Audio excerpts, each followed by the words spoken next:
We are back with another episode of trying to find the best pizza place in our area. Now, this is a place that I swear to you, I've driven past this place 1,000 times. You're gonna hear that a lot in this series, but it's a small pizza place on a really busy street in Souderbrook called Midland Ave, and I've driven past this place. I couldn't tell you how many times. I've never gone in. So today was the day. I went to a place called Gabby's Pizzeria. It's located, like I said, in Souderbrook, New Jersey. Now, because I don't know anything about it, what I usually do with this is I go on different places and look at the reviews. On this one, I chose Google, and I went off a couple of Google reviews. It has a 4.5. There were some good and some not so good. And I'm going to give you an example of each. The first one said, wow, this review, I just read the name. I'm sorry. This review is from someone who's clearly using an alias because it says the name is OJ Kill Someone. That's the last name.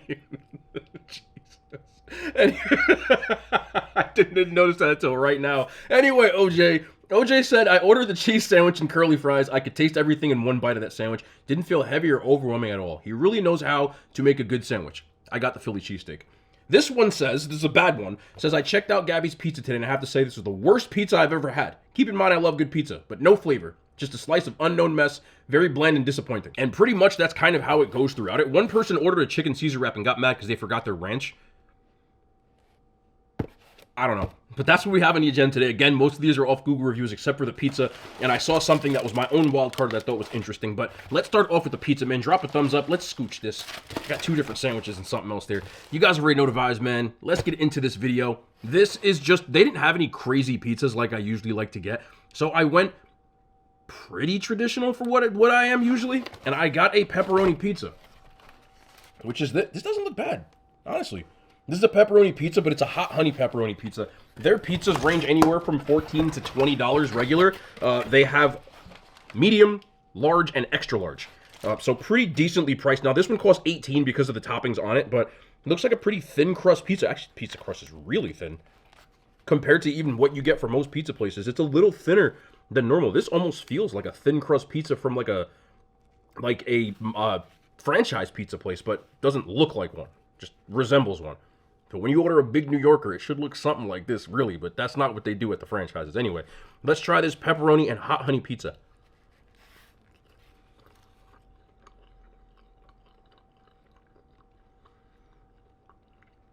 The one thing I can say, even though you really can't see the hot honey, it's in every bit of that bite that I just got there. And again, that's the middle of the pizza, so that bodes well for the outside. This pizza's good. It's good. My man said it was bland and flavorless. I don't know if you ordered a cheese pizza or what. This is not bland or flavorless. The pepperoni, it's not quite a cup, but you can see they're pretty crispy, which is a good sign. It's very thin compared to what most pizzerias serve, but I kind of like that. I noticed when I walked in, very small place, that when they had the ready-mades, the ones you can just order a slice to go, how thin they were. And I was wondering if mine was going to come out this way.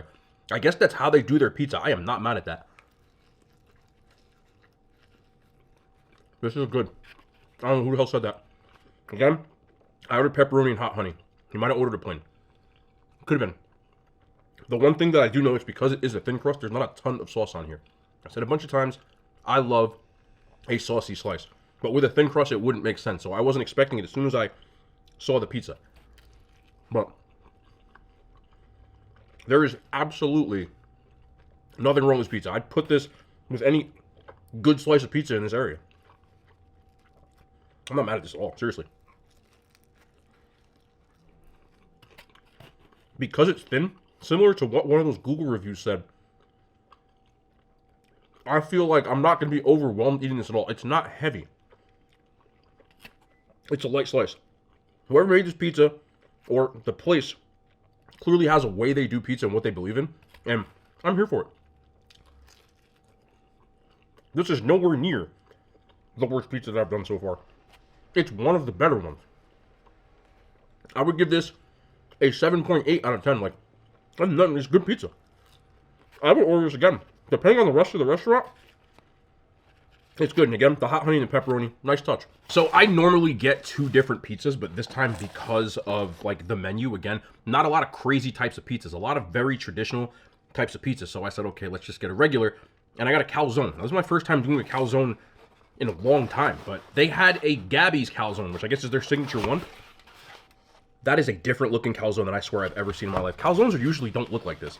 I don't know if that's a good thing or a bad thing, but it's kind of like flat.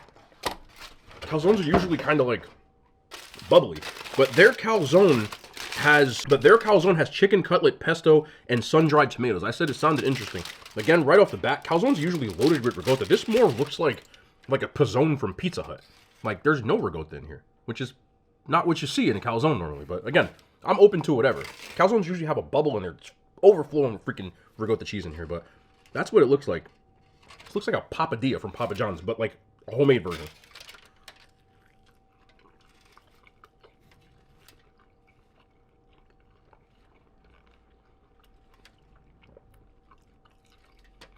A lot of mutts in here. I mean, a ton.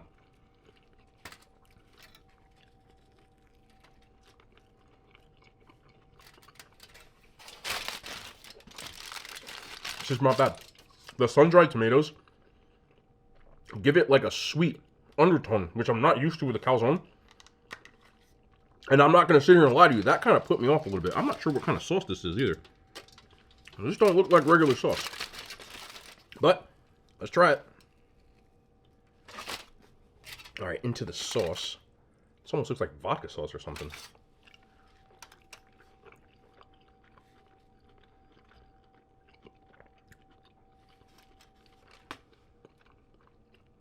I need to try this on its own. The sauce really doesn't go with the pesto. It's kind of weird.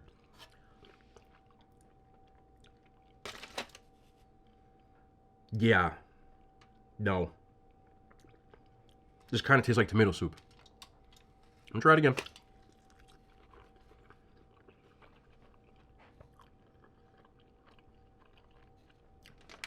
That just, again, I guess because I've gotten so many pizzerias around here, I've never seen a sauce like that. Never. It kind of tastes like tomato soup. It looks like it too. Like when you look at it. There's no chunks in it, nothing. It's very smooth. And the color is a much brighter red than like the deep red you're used to with most of these sauces. So I'm not the biggest fan of it. As far as a calzone goes, I just don't feel like this is a calzone. It just more comes off like a papadilla. No, this is what I ordered. Pesto, chicken cutlet, sun-dried tomatoes. I would have liked it better without the sun-dried. I keep getting that sweet, really sweet bite in there, and it just doesn't mix well with the chicken. The dough, over here you can tell, is like super thin, because you can see the pesto coming through on it. And, like, nothing about this says calzone to me. It says papadillo or pizzone. The filling isn't that bad, I just don't think the ingredients go in. It's kind of stupid, because it's what I ordered, but I kind of went into it saying, okay, if this is their namesake, just try it. I am by no means saying that I wouldn't eat this, but I just, again, from a pizzeria, this is not what I want to order. Like, I gave it a shot. I want something different, and it didn't really land. I would say it's very lower mid. Again, I know most of y'all, oh, this is trash.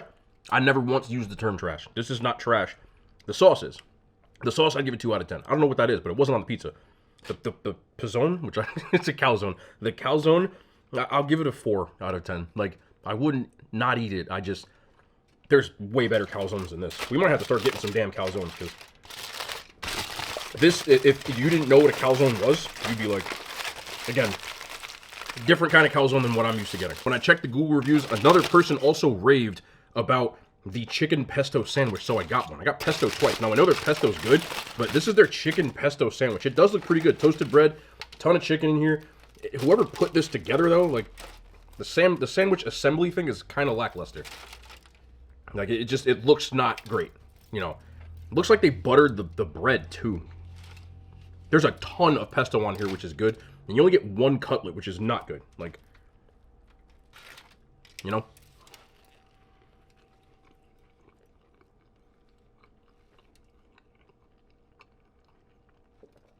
The pesto's okay, which I've had before, so I kind of knew that. Tastes like homemade pesto. Really, really heavy on the pine nut and the oil. Good. You know, it's not like a weak pesto. The cutlet is dry, which is disappointing. Good enough. Since I have one open, because the way they assemble the sandwich, it came like this. So, You'd have to do one of those, but it's good because I can kind of show you what's going on in the cutlet. Let's bite it by itself.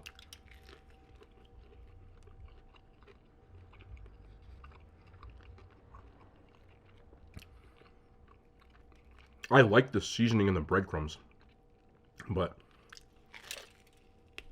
they left it in just a little too long. Maybe when they toasted it with the mutz or something,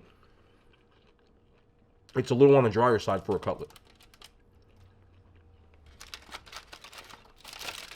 This is another one of those things, just like the other one. I just know there's better than this. Like, it's okay, but it's very bready and just... I just think that like, you gotta load up the chicken on this. If you look at some of the other chicken cutlet, chicken parms sandwiches that I got from other places, there's usually like 2 or 3 pieces in here, and you kind of only get one. The best thing about it is the pesto. The worst thing about it is the execution of the sandwich. Again, this is like a user error, and I'm not trying to be rude. When I went in there, it seemed like everybody in there was like a teenager, which could be bad, could be good. When I go to most pizzerias, I usually see some adults, and I didn't see any. I don't know what that means, but this gets a 4.5 out of 10. Again, I think you could throw some sauce on this and it'd be pretty decent, but alone. And finally, this is straight from the Google review. They said they got a Philly cheesesteak with curly fries, and the Philly cheesesteak was amazing. They really know how to make a sandwich. So I got one.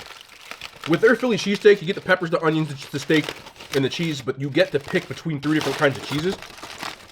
So you get American, you get mutz, and you get provolone. I like my Phillies with provolone, so I got provolone. Stuck. Yeah, look at this. All right. Look at that. It doesn't look bad, but yeah, the sandwich has got, you know, it's already like eating through the bread. That's what happens when you scoop out the bread too much and the bread isn't like strong enough to hold up. That doesn't bother me. Some people it does bother, so you've been forewarned. Again, provolone, cheese, onions, the steak.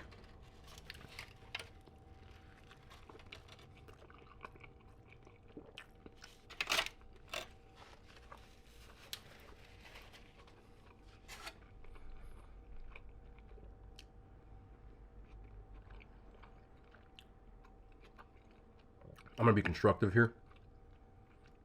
That is incredibly bland. Like, I don't feel like the peppers and the onions were sauteed enough. Like they're right on the borderline of being undercooked, but not undercooked. They're right there. The cheese is good. But when I tell you,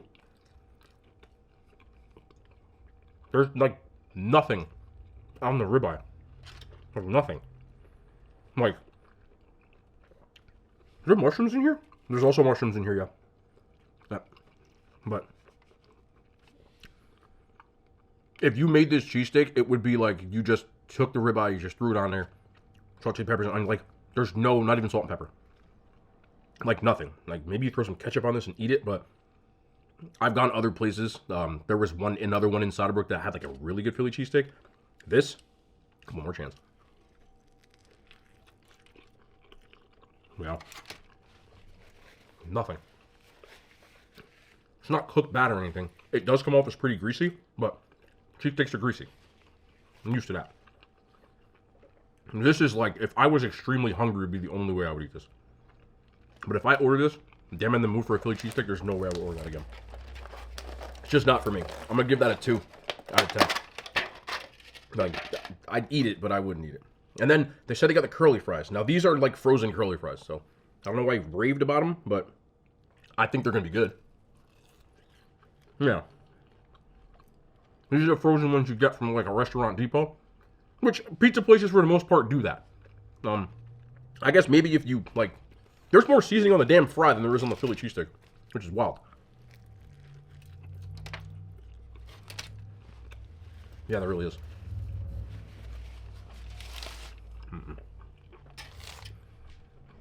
The fries, I'll give it 5. Like, they're frozen fries. Again, most pizza places are giving you frozen fries. I'm not mad at that. You know what I mean? Like, can't really praise somebody putting fries in the fryer, but I'm okay with that. But the Philly, the way my man yammed O.J. Simpson, he talked that up. I was expecting like some fire one, but no. As always, I try to be as constructive as possible when I'm trying food. I think you have the makings of what could be decent sandwiches, but the execution on most of them, and again, that could just be the staff there today on a Sunday or something like that, but it just seems like everything was kind of like not cooked right, or in this case, not seasoned at all. Again, I've had Philly cheesesteaks in Philly. I've had Philly cheesesteaks in New Jersey, in South Jersey, which makes really good Philly cheesesteaks, in North Jersey, which also makes pretty good cheesesteaks if you find the right place. And judging by the competition, you get what I'm saying? I'm not trying to act like I'm food god, but that's just not it. As far as the fries go, cool. But I will say, the pizza was pretty good. Like, I would eat that. But other than that, massive work that needs to be done. And in a tough crowd like this, again, I saw people in there. And I think it comes down to, just like most places, if you have something specifically that you like, say I went there, I'm not reviewing food. It's a Sunday, I'm driving. I stop in for a pepperoni pizza. I would be like, you know what? That's a pretty good damn pizza. But say I went in there and I stopped off and I said I wanted a calzone or a sandwich, I'd be like, there's no way. You get what I'm saying? And I think that comes into play when it comes to these places. Because even this place, which by my standards is pretty not the best, the pizza's still pretty damn good, which is crazy. But that's the competition we have in North Jersey. This is something that I haven't talked about since last year, but I just want to put it on record. Like, congratulations to the Colorado Buffaloes, man. I have Colorado clothes. I grew up a big fan of Deion Sanders, so when he started coaching, at Jackson State and so on, when he moved to Colorado, I was super excited to see what he could do. And I know that he's the type of person that a lot of people don't like because they don't like, I'm not going to go there. But, a lot of people didn't think they were going to win any games this year. They said they were going to go to Big 12 and probably win 2 or 3 or 4 games. And now they're sitting at 7-2. Travis Hunter has got every chance in the world to win the Heisman. And they've got a chance right now to get into the Big 12 championship. And silently, I've become a fan of the Buffaloes and everything that they're building over there. If I was a player, I would have loved to play for Coach Sanders because I personally, as a player, like the fact that he allows his players to have personalities, but he challenges them. I know a lot of people don't like his outspokenness. Not going to get into it. I think I know why you don't, but that's not here to talk about it. But if you watch the behind-the-scenes footage, he's always holding them accountable and teaching them to be men and still allowing them to have personalities and kind of express themselves a little bit and demanding excellence. And I'm the type of player that I just have always enjoyed coaches that were cool, but at the same time, they held everybody to a standard. So respect to that. I've watched every single game that they've had so far, and they've become, as much as people want to hate on it, they're a good football team now. Like, last year they couldn't block or run or tackle or get after the quarterback, and they're doing all of those. I watched them play Texas Tech yesterday, and their defensive line was actually, like, getting after it. Forcing sacks, forcing fumbles. Really cool to see. Also, I was yesterday, years old when I found out that Texas Tech, for people who don't know, it's a school in West Texas. Patrick Mahomes went there. A lot of good quarterbacks went there over the years, but they have a tradition at their game, which is why I love college football. Schools have weird traditions. They throw tortillas onto the field. Now, I've heard 2 different stories about why, one of which was from an ESPN announcer saying that all they have in Lubbock is Texas Tech and tortilla factories. Another one was that when they joined a conference out of the South, they went from the Southwest to the Big 8 conference, which became the Big 12 when they went. More or less, somebody said they won't go anywhere but the Tortilla Bowl. These are 2 different stories. I don't know if either are true, but they have a tradition where they're chucking tortillas. And one of the funniest things I've ever seen in a football game, they threw a bunch of tortillas onto the field, and Colorado star player Travis Hunter was lined up at cornerback, and he picked up a tortilla and put it in his pants. I'm not sure why, but he did. And at one point, they had to have the head coach yell at them to tell them to stop throwing tortillas on the field. But I ain't never seen that. And people say that I waste food. You know how many damn they could have made 1,000 tacos from them tortillas. Come on, I'm wasting food. I'd give this food away. They just throwing it on the field, which means somebody taking all these tortillas, put it in the trash bag somewhere. You're mad at me. But I found it funny. College football, there's a lot of weird traditions like that. Auburn had one for years. where after a win, I think they brought it back, but it's different now. They had a tree at a place called Toomer's Corner, where after an Auburn win, they would toilet paper the tree. They have a big rivalry with the University of Alabama, and more or less, one of the Alabama crazy fan poisoned the tree. So the tree, now I believe they've alleviated the problem one way or another. Now I'm not sure 100% off the top of my head. I think they either replaced the tree or they put something else there in place of the tree, but that original tree, someone poisoned the damn tree because they're crazy. And there's all kinds of crazy traditions like that. So most of you guys that, get college athletics, that's why I've always enjoyed college more than the pros. But the tortilla thing was crazy. I'm watching the game, sitting there, right? I was actually putting together a drawer. And I'm watching the game. I'm like, what the hell is flying on the field? And I'm like, is that a damn tortilla? Tortillas, man. Also, the Giants suck. Also, the Panthers today. And I have to admit at this point that I'm rooting for them to lose to get the first pick in the draft because it's cooked. It's cooked. Cooked. God, Daniel Jones. Anyway, that was it. Gabby's pizza's good. Everything else, not so much. I love y'all. Y'all be safe. We'll be back tomorrow. More content. Minute hand signs. They made it to YouTube.